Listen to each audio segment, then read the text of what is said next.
So please welcome to the stage the last act, the gentleman of gold, Mr. Mark Pengilly.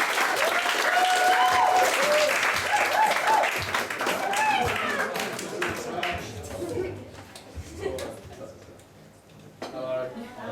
Nice tie.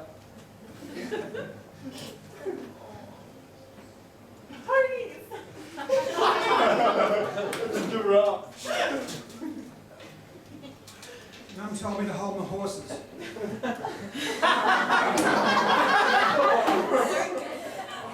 I know, what are you doing here?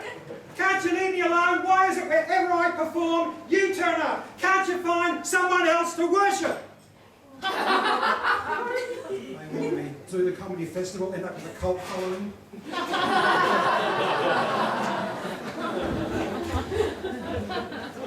Well, I guess I should tell you a bit about my background.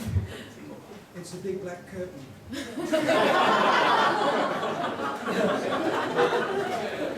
As for me, I'm not famous, I admit that, so for those of you who wouldn't know me from a bar of soap, that's me on your right. Now, my name is Mark, and I come from whichever suburb will make you like me.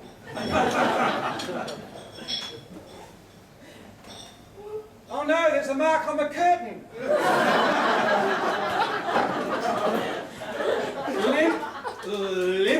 Limp. You may have noticed I walk with a pronounced limp. For those of you who reckon I know oil painting,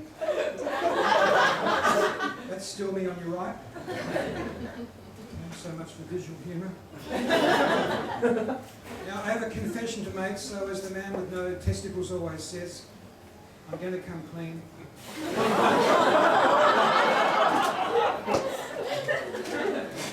You can call me a health nut, but I always pre-chew my own food. Now, I was an only child after I murdered my brothers. Inside our house you would always find piles and piles of sticks and leaves and mud. We had all the creature comforts. Could you laugh a bit faster, please? I'm not saying our kitchen was dirty, but we even had a special bin just for fungus. And I'm not saying that when they made that, they threw away the mould. I'm not saying that because you won't get much of a laugh. Now, I was very lonely because my only toy was an empty milk carton. I used to kick it around and play follow the leader. But what a society I've grown up in. They keep saying honesty is the best policy. So I went and cancelled all my insurance. Then I went and lost my spare house keys, and there's no way I'm going to spend $20 to replace them. So instead, I sold my spare house.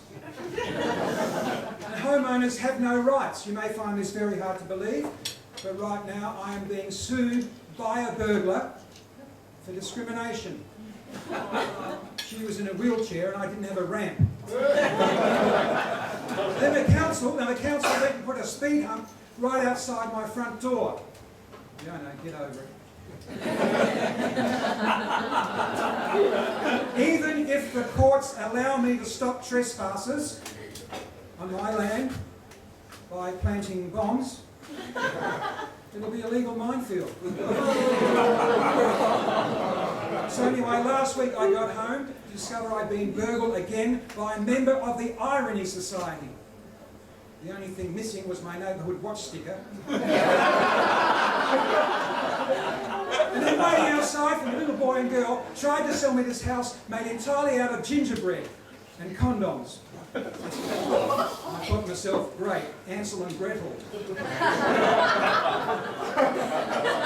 Still, there's a wise old saying, no matter how bad things get, there's always someone worse off than you.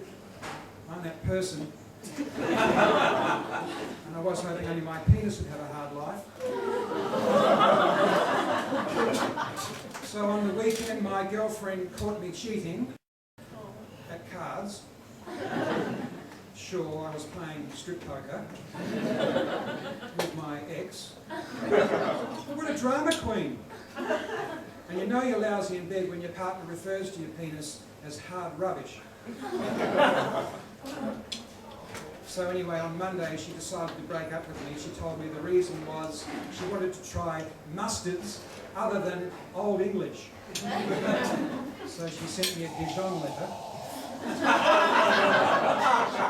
I'm not saying she's obsessed with her mobile phone, but she's referring to our breakup as going from handheld to hands-free.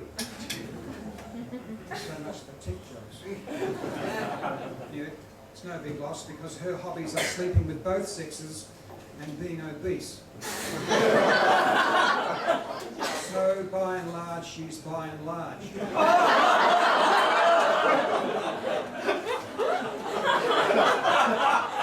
Well, thanks for being so warm and giving, and always remember, the bigger we are, the harder it is to believe they're not made of silicon.